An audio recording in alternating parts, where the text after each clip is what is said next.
জুবিন গাৰ্গলৈ লিখা এটা বিশেষ লিখনি উদ্ধাৰ হয়।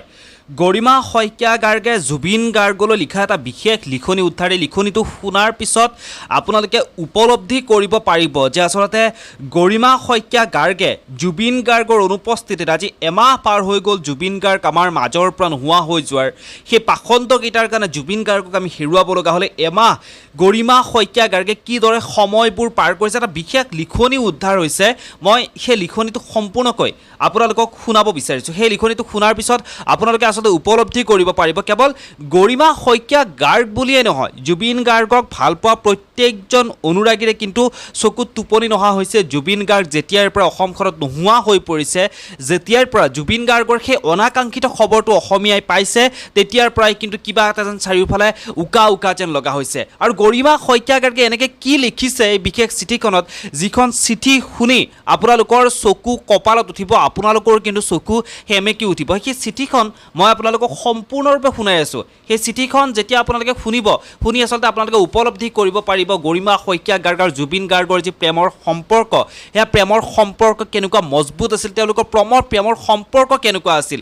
সেই শক্তিশালী মহিলাগৰাকীয়ে গৰিমা শইকীয়া গাৰ্গে কিমান সাহস বুকুত বান্ধি আজি তেওঁ এনেকৈ আছে, সকলোখিনি চম্ভালি লৈছে জুবিন গাৰ্গৰ অনুপস্থিতিত। মই আৰু বেছি কথা ইয়াতে নকয়, বেছি বিশেষ মই ইয়াতে আৰু একো নকওঁ। মই আপোনালোকক সম্পূৰ্ণকৈ লিখনিটো মই আপোনালোকক শুনাই আছোঁ। আচলতে কি লিখিছে গৰিমা শইকীয়া গাৰ্গে, এই লিখনিটো লিখি উলিয়াইছে এজন জুবিন গাৰ্গৰ অনুৰাগীয়ে। আপোনালোকে লিখনিটো শুনক, লিখনিটো শুনি কেনেকুৱা পায় আপোনালোকে মতামতসমূহ জনাবৰ কাৰণে একেবাৰে নাপাহৰিব। ধন্যবাদ। তৰা ভৰা আকাশলৈ গৰিমাৰ লেখা জুবিনলৈ। কথা সঞ্জিত দাস, পাঠ ৰিয়ানজ্যোতি শৰ্মা। এজন সঁচা প্ৰকৃত ভগৱান মই কাষতে পাইছিলোঁ, যাৰ গানৰ কণ্ঠৰে সকলোকে মোহাচন্ন কৰিছিল। সোণৰ অসমত আপোনাৰ শিশুসুলভ মন আছিল, স্পষ্টবাদিতা আছিল বাবেইতো মানুহৰ হৃদয়ত স্পৰ্শ কৰিছিল। কিন্তু কি স্বাৰ্থত মোৰ সপোনবোৰ ভাঙিলে?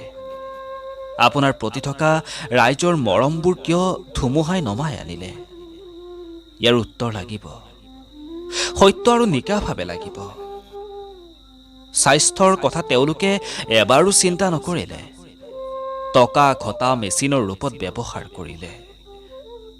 সিদিনা আপোনাৰ যিসকল শুভাকাংক্ষী আছিল, সকলোৱে মৌন প্ৰাৰ্থনা কৰিছিল। তেতিয়াই আকাশে সহিব নোৱাৰি চকু পানী টুকিছিল। ঘৰখন নীৰৱ হৈ ৰৈছে, দেউতা অসুস্থ হৈ পৰিছে। সোণাপুৰৰ পৰা আহি চাদৰ ওপৰত বহি দেউতাই আপোনাৰ গানৰ কিতাপবোৰেই চাই থাকে, একো নাখায়, নুশুৱে। আপুনি নোহোৱা হোৱাৰ পৰা ময়ো ৰাতি ৰাতি শুব নোৱাৰা হৈছোঁ। প্ৰতিটো ৰাতি যেন উজাগৰে কটাইছোঁ। এই মায়াৰ ধৰাত আপুনি দি যোৱা অৱদানবোৰ অনাদি কাললৈ থাকিব, চিৰস্মৰণীয় হৈ ৰ'ব। আজি আপোনালৈ বৰকৈ মনত পৰিছে।